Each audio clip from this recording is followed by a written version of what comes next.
செல்லக்குட்டி படத்தினை வாழ்த்துவதற்காக மேடையில் அமர்ந்திருக்கிற உதயகுமார், பேரரசு, முரளி, சிற்பி, பயில்வான் ரங்கநாதன் உள்ளிட்ட அத்தனை பேரையும், கதாநாயகன், கதாநாயகி, படத்தின் இயக்குனர் அத்தனை பேரும் வாழ்த்துகிறேன்.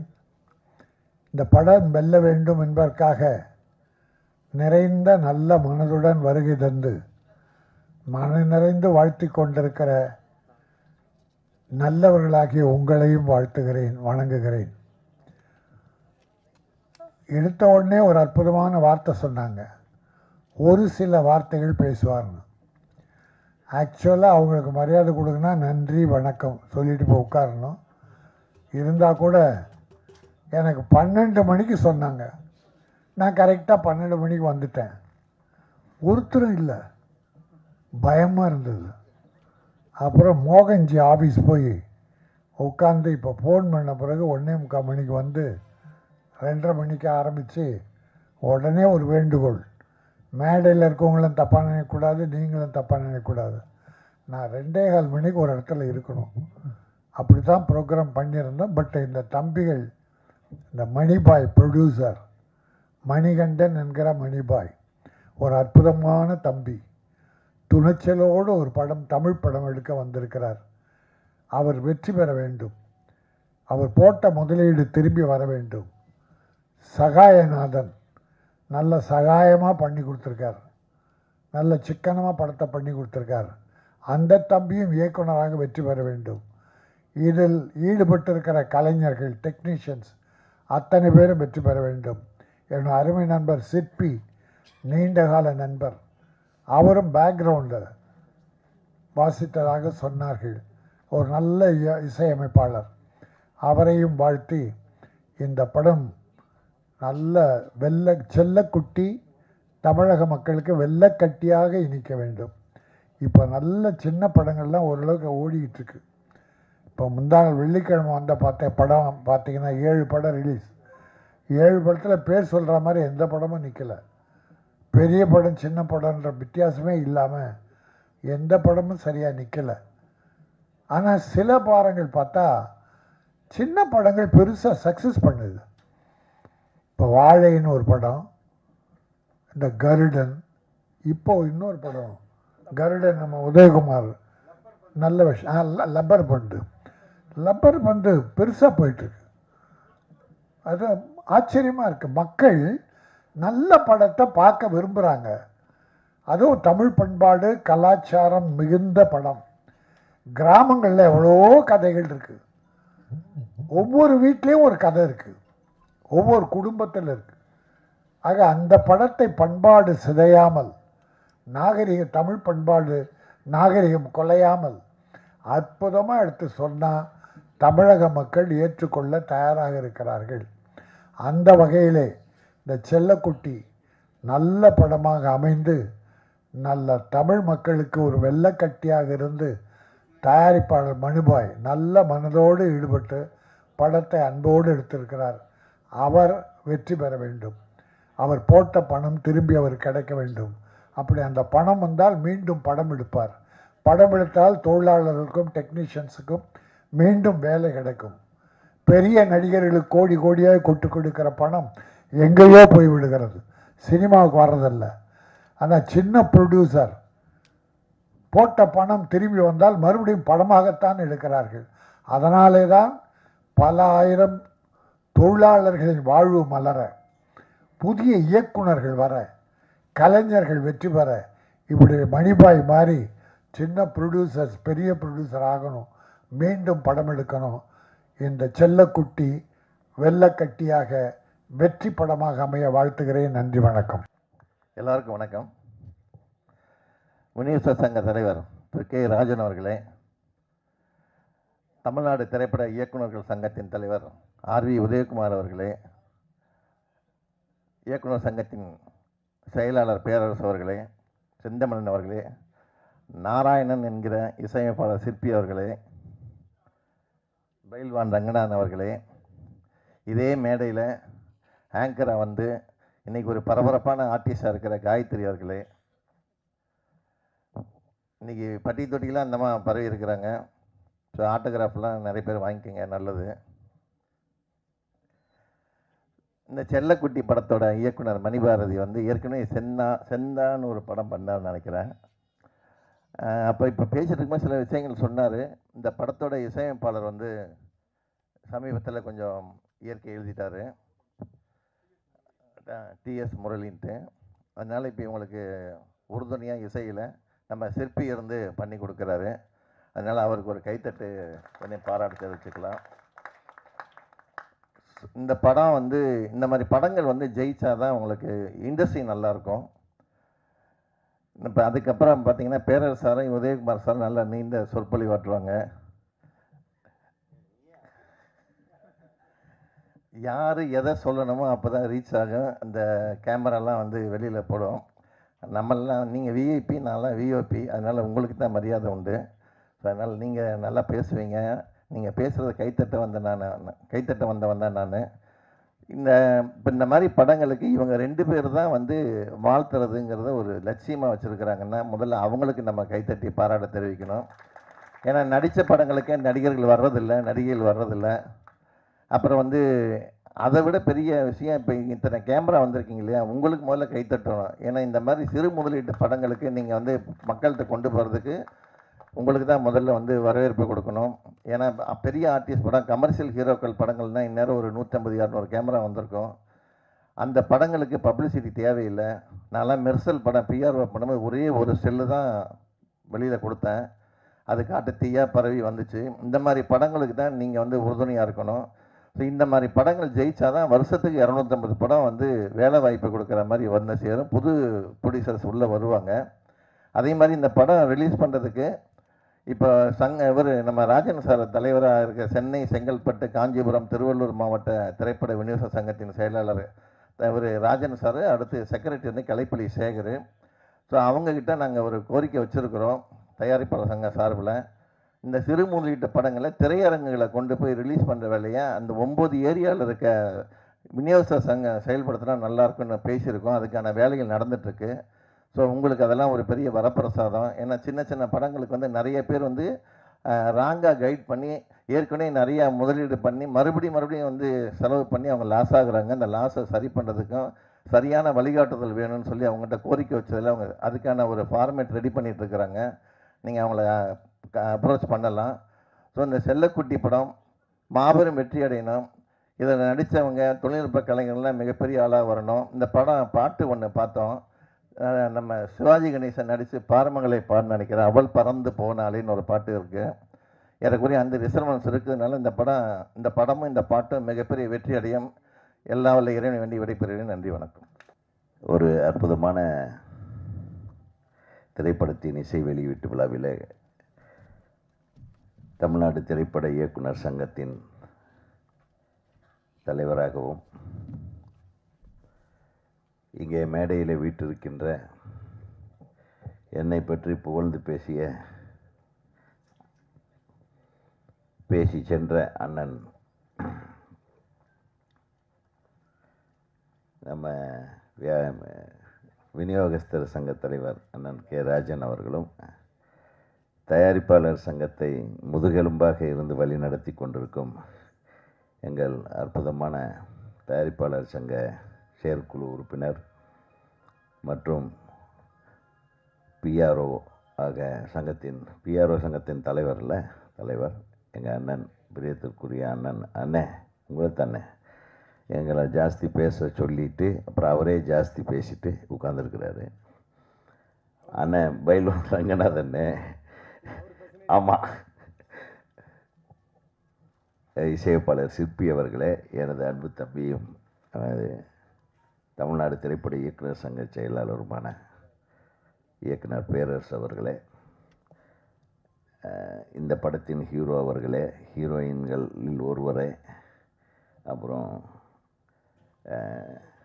லேகா அவர்களே, லேகாஸ்ரீ அவர்களே, காயத்ரி அவர்களே, பத்திரிகை நண்பர்களே, ஊடக நண்பர்களே, ரொம்ப நாள் ஆச்சு நான் மேடைக்கு வந்தேன், அதனால தான் கொஞ்சம் திணறிட்டுருக்கிறேன். எல்லாரும் சொல்கிறாங்க சின்ன படங்கள் நல்லா ஓடணும், சின்ன படங்கள் நல்லா ஓடணும். தியேட்டர் கிடைச்சா தானே ஓடும். இப்போ தியேட்டர் கொடுக்கறது யார் கையில் இருக்குன்றது முதல்ல முடிவு செய்ய வேண்டியது தயாரிப்பாளர் சங்கம். அவரே சொல்கிறாரு, விநியோகஸ்தர்கள் எல்லாம் முடிவு செய்கிறதில்ல யாருக்கு தியேட்டர் கிடைக்கும், யாருக்கு தியேட்டர் கிடைக்கிறது இல்லைங்கிறத. யார் முடிவு செய்ய வேண்டுமோ அவரிடத்தில் முறையிட்டு நீங்கள் முடிவு செய்ய வேண்டும் என்று அன்போடு கேட்டுக்கொள்கிறேன். ஏன்னா இன்றைக்கி 1 கோடியோ 2 கோடியோ 3 கோடியோ 5 6 கோடி வரையிலும் சிறு முதலீட்டு படங்கள் அப்படின்னு சொல்லி ஒரு வரைமுறையை தயாரிப்பாளர் சங்கம் வரையறுத்திருக்கிறது. அந்த 6 கோடிக்குள்ளே எடுக்கிற படங்களில் முகம் தெரிந்த ஹீரோக்களோ தெரியாத ஹீரோக்களோ அறிமுக ஹீரோக்களோ அல்லது தோல்வி பெற்ற ஹீரோக்களோ இவங்களுக்கெல்லாம் வரும்போது வியாபாரம்ங்கிறது எதுவுமே இல்லை, சுத்தமாகவே இல்லை. ஸோ வியாபாரம் இல்லாத ஒரு பொருளுக்கு எங்கே கொண்டு போய் வியாபாரம் பண்ணுறது? ஒரு கடையில் கொண்டு போய் வச்சா இது கொஞ்சம் கொடுங்கன்னு வாங்குவாங்க. அந்த கடையும் கிடைக்கலன்னா என்ன பண்ணுறது? ஆக இந்த மாதிரி சூழ்நிலை தான் உண்மையான சினிமாலாம் நல்லா இல்லைங்க. உண்மையாக நல்லா இல்லை, ஒரு 4 பேர்த்துக்கு நல்லா இருக்கு. இப்போ கூட இந்த படத்தோட பாடல்களை பார்க்கும்போது ரொம்ப ரொம்ப அழகாக டியூன் பண்ணியிருந்தார் மறைந்த முரளி அவர்கள். ரொம்ப பிரமாதமாக இருந்தது. அதுவும் மறைந்த முத்துக்குமார் அவர்களுடைய வரிகளில் இந்த முதல் பாட்டு ரொம்ப அற்புதமாக இருந்தது.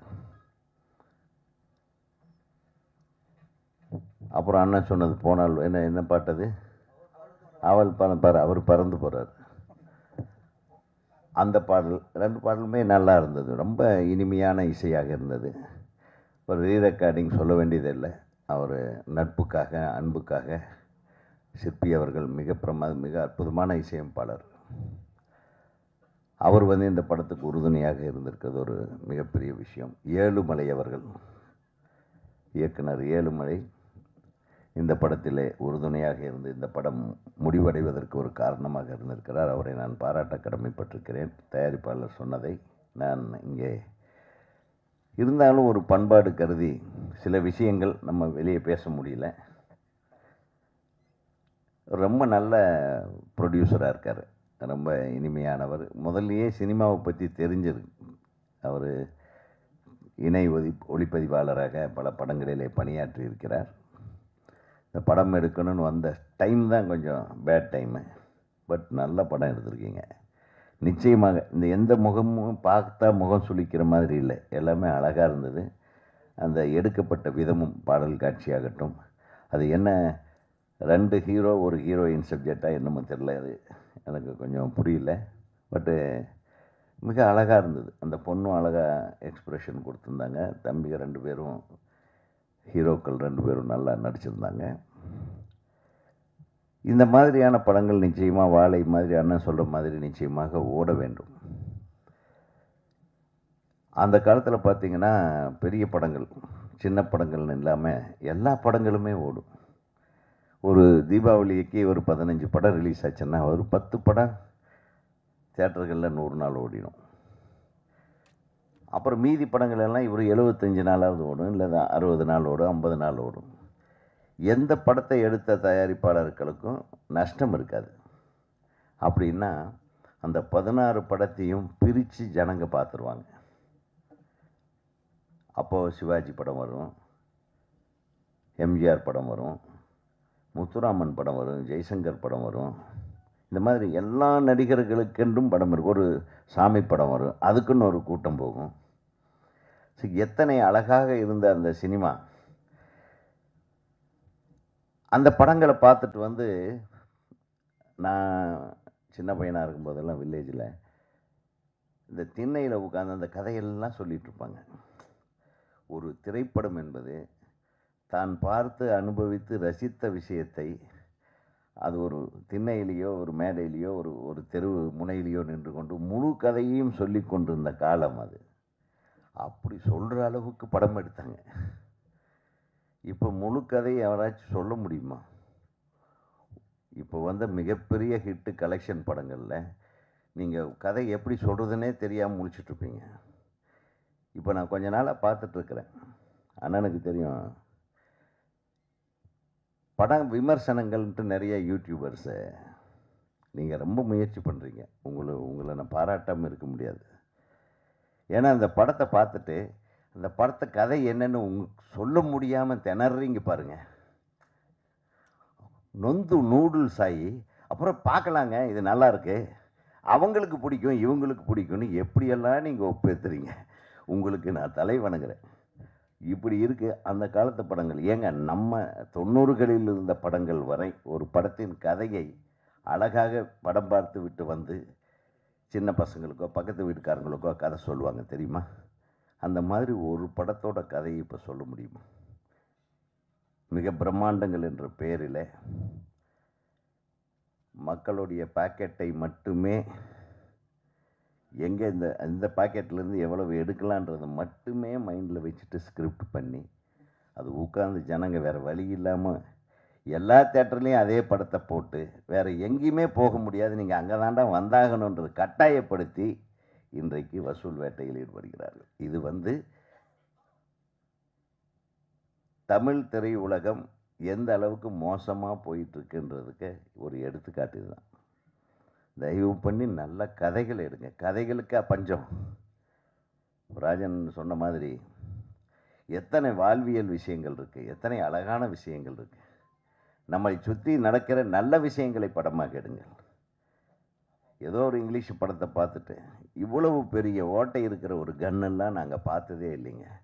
அதை சர்வசாதாரணமாக எடுத்து சுட்டுக்கிட்டு இருக்காங்க. எங்கேங்க நம்ம ஊரில் அதையெல்லாம் நடக்குது? எத்தனை தடவை தான் காதலை பூ சுற்றுவீங்களா? சுற்றினாலும் பரவாயில்ல, நீங்களும் அந்த சுற்றுற படத்துக்கு எப்படியாவது ஓட வைக்கணுன்ட்டு நீங்களும் முயற்சி பண்ணுறீங்க பாருங்கப்பா. கஷ்டமாக இருக்குங்க. அதுக்காக நான் சொல்ல, இப்போ நானே எனக்கு ஒரு தயாரிப்பாளர் நீங்கள் கண்டிப்பாக ஒரு படம் எடுக்கணுன்னா நான் ரொம்ப யோசனை பண்ணுவேன். ஏன்னா அவ்வளவு குழம்பி போயிருக்கு மைண்டு. ஒரு நடிகரை போட்டால் ஒரு 400 கோடி ரூபா கலெக்ஷன் வரும், 600 கோடி ரூபா கலெக்ஷன் என்ற பிம்பத்தை ஏற்படுத்தி கதை இல்லாமல் ஒரு அழகியல் இல்லாமல் எதை பார்த்தாலும் நைட்டில் போட்டு அடிக்கிறது, உதைக்கிறது, வெட்டுறது, குத்துறது, சுட்டு தள்ளுறது, அப்புறம் மீறி போனால் கடைசியில் எல்லாம் முடிச்சுட்டு ஒரு ஹை ஸ்பீடு ஷாட்டை போடுறது, இல்லைன்னா முன்னாடி போடுறது. எல்லாம் விவரம் தெரிஞ்சவங்க ஏமாற்ற ஆரம்பிச்சிட்டாங்க. சினிமாவை நம்ம தான் காப்பாற்றணும். சினிமா எப்பவுமே நல்லா தான் இருக்குது. சினிமாக்காரர்கள் தான் சினிமாவை ஏமாற்றுகிறார்கள். சினிமா யாரையும் ஏமாற்றுவதில்லை. நான் சொல்கிறேன், உண்மையிலுமே ரொம்ப மனசுக்கு கஷ்டமாக இருக்குது. நல்ல படங்கள்னு நம்ம சொல்லி சந்தோஷப்படக்கூடியது 1% கூட இல்லை. நல்ல படம், நல்லா இல்லாத படத்துக்கு யாருக்காவது நல்லா இருக்குன்னு சொல்லியிருக்கீங்களா? அந்த குற்றச்சாட்டை வாபஸ் வாங்கிங்க. நீங்கள் நடித்த படமே வெளிவரல, அதுவும் எங்களுக்கு தெரியும். ஆனால் இப்போ தான் நான் முகம் காட்டுறேன்னு சொல்கிறீங்க. நாங்களாம் இருக்கோம்யா. நீங்கள் கதாநாயகன் நடித்த படம் வந்துச்சா? யார்கிட்ட கதை விடுறீங்க? இதெல்லாம் ஏன்ட்ட வேண்டாம். என்ன பண்ண, நான் இன்னைக்கு எனக்கு 73 வயசாச்சு. 52 வயசை இதிலே தான் கழிச்சிருக்கேன். இதில் வேற ஜெயலலிதாவோட பயணிச்சிருக்கேன், எம்ஜிஆரோட பயணிச்சிருக்கேன். இப்போ நீங்கள் உங்களுக்கும் அரசுக்கும் ஒரு கேப் ஆகி போச்சு. அந்த இடைவெளியை நிரப்புங்க. நீங்கள் ஏன் போய் பேச மாட்டீங்க? நீங்கள் கூப்பிட்டா வர மாட்டாங்களா? நாளைக்கே தயாரிப்பாளர் சங்கம், இயக்குனர் சங்கம், விநியோக சங்கம், லொட்டு லூசுக்கு எல்லாம் போய் நீங்கள் கூப்பிடுங்க. உதயநிதி, மாண்பு உதயநிதி ஸ்டாலின் வரமாட்டேன்னு சொல்லுவாரா? இதானாங்க ஒரு பிறந்த வீடு. அவருக்கு இன்னைக்கு துணை முதல்வர் பதவி கிடைச்சிட்டுனாலே அவர் நடிகருங்கிறனால தான். இல்லை நான் யாராச்சும் சொல்லுங்க பார்ப்போம். அவருடைய தேர்தல் 2 தேர்தலையும் அவர் தான் தனியாளாக போய் திமுகவுக்கு பிரச்சாரம் பண்ணார். அதனால தான் அவருக்கு இந்த பதவி. இன்றைக்கும் உதயநிதி ஸ்டாலின் மக்களுக்கு தெரியுது, துணை முதல்வராக தெரியாது, நடிகராக தான் தெரியும். அந்த அளவுக்கு இந்த தாய் வீடு இருக்குது. நீங்கள் பேசுகிறது கூச்சப்படுறீங்க. நடப்பு தயாரிப்பாளர் சங்கம், கில்டு, லொட்டு லொசுக்கு இதெல்லாம் வேண்டாம். எல்லாரையும் ஒருங்கிணைத்து ஒரே குரலாக நான் சொன்னது, கமலா தேட்டர்லையும் காசி தேட்டர்லையும் 100 ரூபா டிக்கெட்டு அன்னைக்கு ஃபுல்லாகுது. 4 ஷோ போடுறாங்க, 4 ஷோ ஃபுல்லாகுது. அப்போ என்ன அர்த்தம்? ஒரு 2 தேட்டருக்காரங்க லீட் எடுத்து செய்கிறாங்க இல்லையா? அதே மாதிரி 100 ரூபாங்கிறது 150 ரூபா. எம்ஜிஆர் நான் அடிக்கடி சொல்கிறேன், அதாவது சஃபயரு, அப்புறம் கேசினோ, இன்னும் ஒரு 5-6 தியேட்டரில் இங்கிலீஷ் படம் தான் போட்டே இருந்தாங்க. அப்போது முக்தா சீனிவாசன் தான் தயாரிப்பாளர் சங்க தலைவர். நேராக போனார் முதல்வர் எம்ஜிஆர்ட்ட, இந்த மாதிரினார். உடனே அவர் போட்டார். ஒரு வருஷத்துக்கு 3 மாதம் தமிழ் படம் எல்லா தியேட்டர்லையும் திரையிடணும்னு ஜியோ போட்டார். அதுக்கப்புறம் தான் சஃபேரில் பில்லாக ரிலீஸ் ஆச்சு. இந்த மாதிரி அரசுக்கும் நம்ம திரைப்பட தொழிலுக்கும் ஒரு அணுக்கமான நுணுக்கமான தொடர்பு இருக்கணும். இருந்தால் நிச்சயமாக அந்த காலத்தில் 7 படம் வந்து 7 படம் ஓடலையா? நீங்கள் தானே சொன்னீங்க 7 படம் ஓடிச்சுன்னு. 7 படத்துக்கும் தியேட்டர் இருந்தது இல்லை. எனக்கு தெரிஞ்சு ஒரே நாளில் தீபாவளியில் 4 படம் பார்த்துருக்கேன்.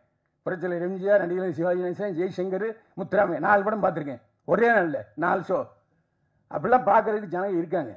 என்ன நீங்கள் சொன்ன மாதிரி எல்லா கேவலம் 360 ரூபா கொடுத்து ஒரு இந்த ஸ்நாக்ஸ் வாங்கினா ஒரு நேரம் சோறை பார்த்து அந்த அளவுக்கு விலை 250 ரூபா 300 ரூபா. அதெல்லாம் நீங்கள் தியேட்டருக்காரங்களுக்கு உட்காந்து இதெல்லாம் குறைங்கப்பா, இதெல்லாம் அதிகம், அவங்க செலவாகுதுன்றாங்க. நான் என்ன திரும்ப சொல்கிறேன்னே, காசி தியேட்டர்லையும் கமலா தியேட்டர்லையும் 100 ரூபாய்க்கு போடுவதற்கு தயாராக இருக்கும் பொழுது 150 ரூபா அங்கே அவங்க தயாராக இருக்க மாட்டாங்களா? சரி வேண்டாம், பெரிய படங்கள் வரும்போது போட்டுங்கப்பா. மீதி ஒரு வருஷத்தில் எத்தனை பெரிய படங்கள் வருது? 10 வருமா? அதுக்கு மட்டும் விட்டுருங்க. மற்றதை பூரா நீங்கள் வந்து இந்த பாதி செல்லக்குட்டி படத்துக்கு கொடுங்கன்னு கேளுங்க.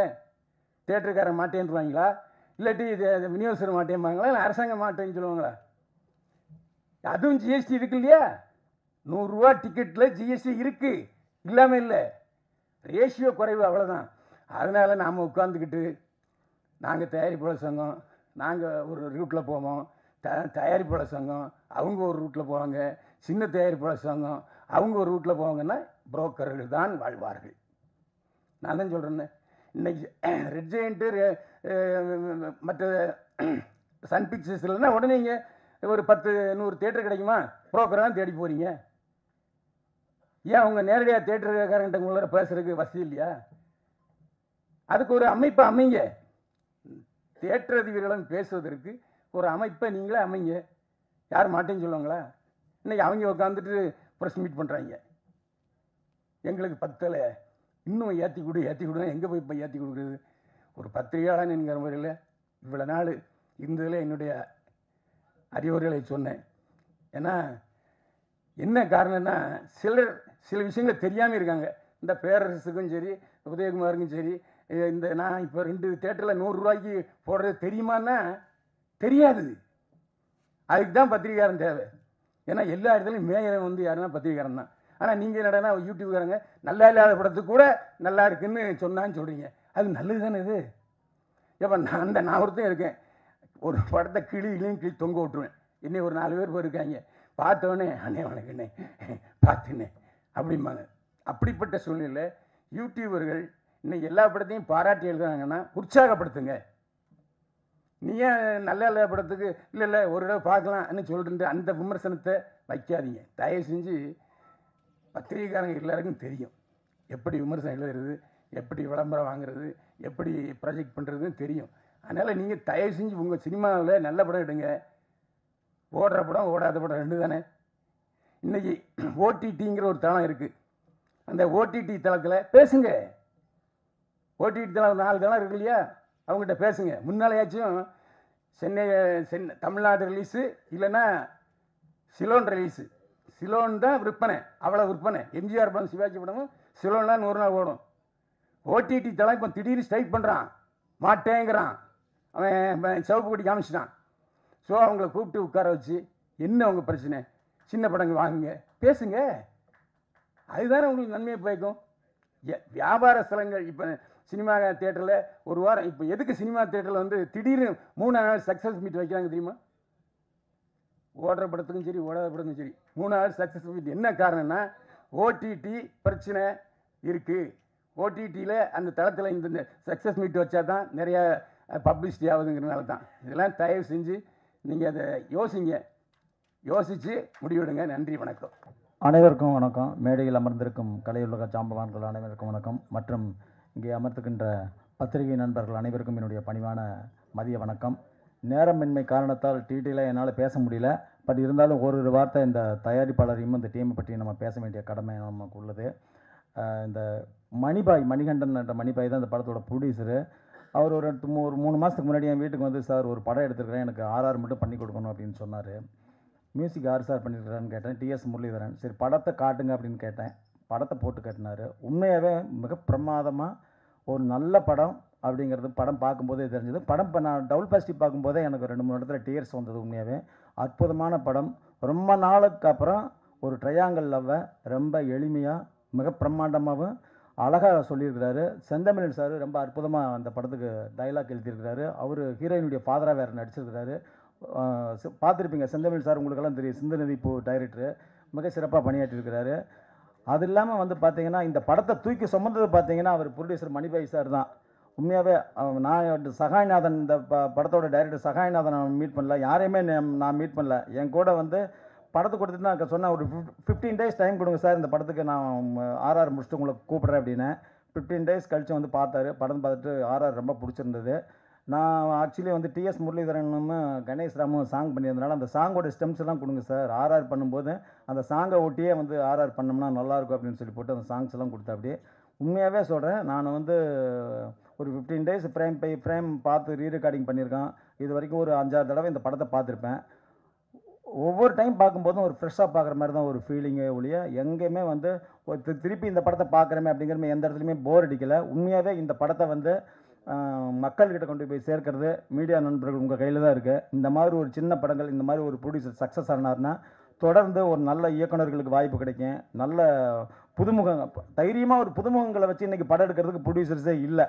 ஸோ தைரியமாக வந்து புதுமுகங்களை வச்சு இந்த ப்ரொடியூசர் இந்த படத்தை தூக்கி சுமந்துருக்கிறாரு. அதுக்காகவே அவருக்கு ஒரு சல்யூட் கொடுக்கணும்.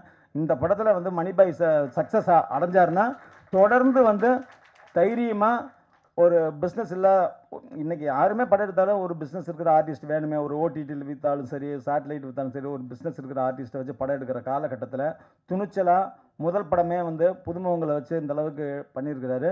அவர் மிகப்பெரிய அளவில் சக்ஸஸ் ஆகணும்னு எல்லாம் உள்ள இறைவனை வேண்டி வாய்ப்புக்கு நன்றி தெரிவித்து விடைபெறுகிறேன். நன்றி, வணக்கம். அனைவருக்கும் வணக்கம். செல்லக்குட்டி சாங் நல்லா இருந்துச்சு, ட்ரெய்லர் நல்லா இருந்துச்சு, கதாநாயகன் நல்லா இருந்தார், கதாநாயகி நல்லா ஹோம்லியாக அழகாக இருந்தாங்க. படம் நிறைய படங்கள் இப்போ வர்ற படங்கள் பார்க்குறோம். இதில் இந்த படம் மேக்கிங் தெளிவாக இருந்துச்சு. சாங்ஸ் ஒரு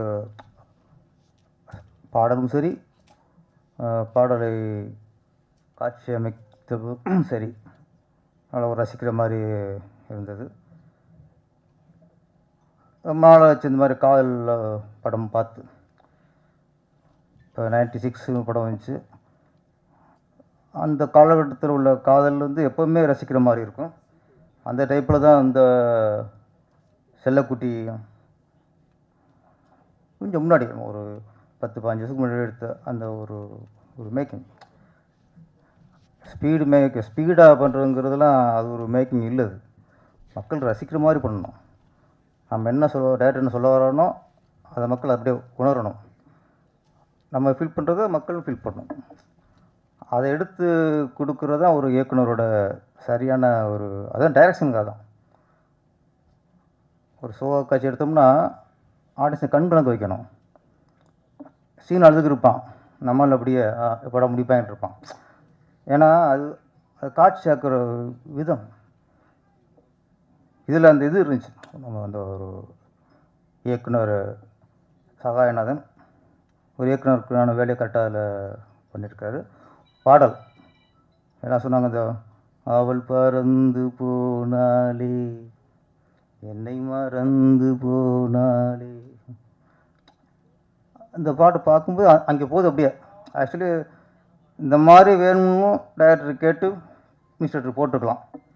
இருந்தாலும் அந்த ஒரு ஃபீல் இருந்துச்சு. இந்த பாடலுக்கு இசையமைத்த முரளிதரன், கணேசன் இந்த கணேசன் போட்டார். ஓகே, ஆமாம், ஓகே. கணேசன் அவர்களுக்கு வாங்க மேடம், நீங்கள் விழாநாயகன் நீங்கள் தான். அப்புறம் நாங்களும் உட்காந்துட்டு நீங்கள் தான் இங்கே உட்காரணும். வாங்க கணேஸ்ராம். கணேசன் கொஞ்சம் கை தட்டிடுவோம். நீங்கள் என்ன மேடைக்கெலாம் வரணும். ஓகே, அது இசை பாடல் இசை ஒருத்தர் இருந்தால் கூட அந்த படத்துக்கு பின்னணி இசை அமைக்கிறதுக்கு உண்மையிலேயே அதை ஒத்துக்கிட்டு வந்துடு நம்ம என்ன சிற்பி அவர்களுக்கு அப்புறம் அங்கே அவர் தான் செட்டு அப்புறம் விடுங்க. சிற்பி சாருக்கு வாழ்த்துக்கள். செல்லக்குட்டி ஏற்கனவே செல்லமேன்னு ஒரு படம், அதுதான் விஷாலுக்கு ஃபஸ்ட்டு ஆரம்பமாக இருந்துச்சு, வெற்றி படம் அமைஞ்சு. அது மாதிரி இந்த செல்லக்குட்டியும் அந்த ஹீரோவுக்கும் சரி கதாநாயகிக்கும் டைரக்டருக்கு எல்லாருக்குமே ஒரு வெற்றி படமாக அமையணும். இங்கே வந்து எல்லாருமே கொஞ்சம் இறுக்கத்தை உண்டாக்கிட்டாங்க. சிறிய படங்கள் அப்படின்னு பயமுறுத்துகிறாங்க. படம் நல்லா தான் கண்டிப்பாக ஓடும். ஏன்னா இப்போ கொஞ்சம் பரவாயில்ல. மாண்புமிகு துணை முதலமைச்சர்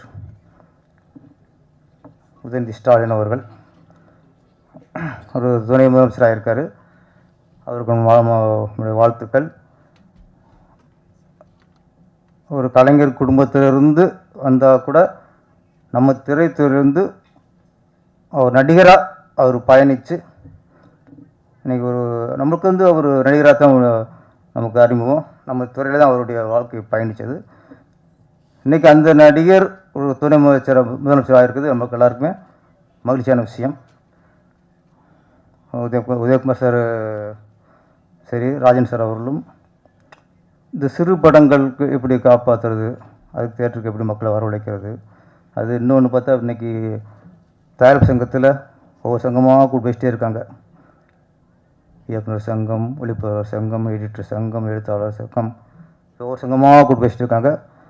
என்னோடய வேண்டுகோள் எப்படின்னா, இன்றைக்கி நம்ம திரைத்துறையிலிருந்து இன்றைக்கி ஒரு துணை முதலமைச்சராக இருக்கார் உதயநிதி ஸ்டாலின் அவர்கள். அவரிடம் இதை பற்றி பேசணும். இப்போ இங்கே வந்து நம்ம உதயகுமார் சார் வந்து அவ்வளோ ஆதங்கத்தை கொட்டினார்.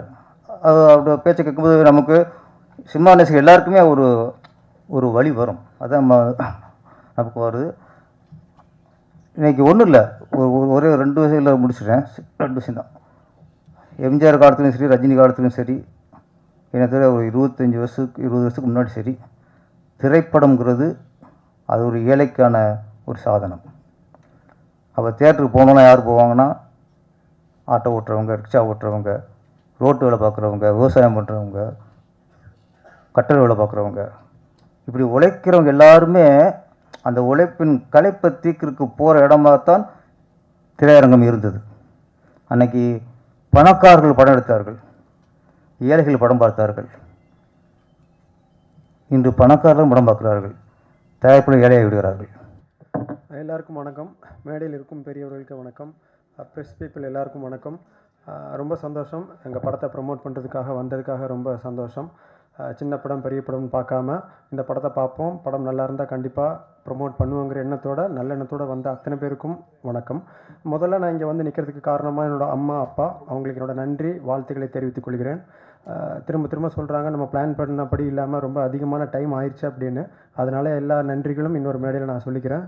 முக்கியமான நன்றி ப்ரொடியூசர் சார் அவங்களுக்கு, டைரக்டர் சார் அவங்களுக்கு என்னை செலக்ட் பண்ண காரணத்துக்காக ரொம்ப நன்றியை தெரிவிச்சுக்கிறேன். இன்னொரு முக்கியமான விஷயம், 2 முக்கியமான விஷயம் சொல்லிட்டு கிளம்புறேன்.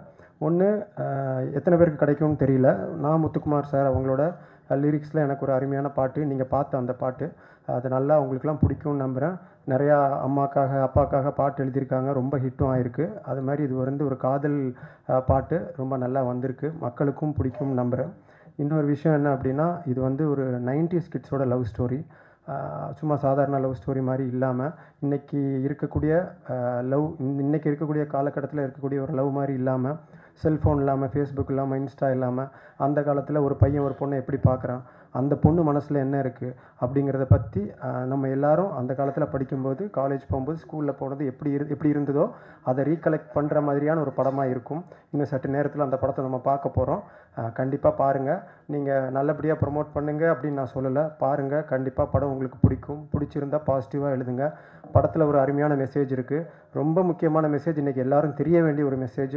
ஒரு பொண்ணுக்கு விருப்பம் இல்லாமல், ஒரு பையனுக்கு விருப்பம் இல்லாமல், எவ்வளோ ஆழமாக ஒரு காதலை சொன்னாலும் அந்த காதல் உண்மையான காதல் அல்ல, 2 பேருக்கும் சேர்ந்து வர்றது தான் உண்மையான காதல் அப்படிங்கிறது தான் கரெக்டான மெசேஜ். பிடிக்கலனா விட்டுறணும். பின்னாடியே போய் தொந்தரவு பண்ணி பண்ணுறதெல்லாம் ரொம்ப தப்பு. அந்த அவங்க வாழ்க்கையை கெடுக்கிறது, ஆசிட் அடிக்கிறது, நிறைய விஷயங்கள் நடந்துகிட்ருக்கு டெல்லியில், நம்ம கேள்விப்பட்டிருக்கோம். அந்த மாதிரிலாம் பண்ணக்கூடாதுங்கிற ஒரு அற்புதமான மெசேஜை இதில் சொல்லியிருக்காங்க. எல்லாரும் சப்போர்ட் பண்ணுங்கள். வாய்ப்புக்கு நன்றி. வணக்கம். வந்திருக்க ப்ரெஸ் மீடியா பீப்புள்ஸ் எல்லாருக்கும் நன்றி. நிகழ்ச்சியை சிறப்பிக்க வந்த சிறப்பு விருந்தினர்கள் எல்லாருக்கும் நன்றி. இயக்குனர் சார் எல்லாருக்கும் நன்றி. எல்லாமே டிட்டோ பேசிட்டாப்பில், நான் என்ன பேசுறதுன்னு தெரில. எல்லாமே பேசினா திருப்பி ரிப்பீட்டடாக தான் இருக்கும். ஒரு உழைச்சி காசை கொண்டு வந்து ஒரு படம் தயாரிக்கிற தயாரிப்பாளர் வந்து இந்த காசை திரும்ப வரணுன்ட்டு ஓரளவுக்கு பரிச்சயமான முகங்களுக்கு வாய்ப்பு கொடுக்கறது தான் அது ஒரு சேஃபர் சைடாக இருக்கும். இங்கே ஒரு சாமானிய மனுஷனுக்கு சினிமா கிடைக்கிறதுன்றதே ஒரு சரித்திர நிகழ்வு மாதிரி தான் இருக்குது. ஐ மீன், நான் எதை சொல்ல வரேன்னா, அந்த வாய்ப்பு வந்து சரியான போய் சேர்கிற இடமோ, அது தேட்டர் ரிலீஸோ, ஒரு ப்ரெஸ் மீட்டோ, ஒரு பாசிட்டிவான விஷயம் நடக்கிறது எல்லாமே ஒரு உழைச்ச மனுஷன் காசை கொண்டு வந்து உண்மையிலே சீரியஸாக வாய்ப்பு தேடுற உழைக்கணும்னு நினைக்கிற 2 பசங்களுக்கு வாய்ப்பு கொடுத்து ஒரு படம் பண்ணியிருக்காப்புல.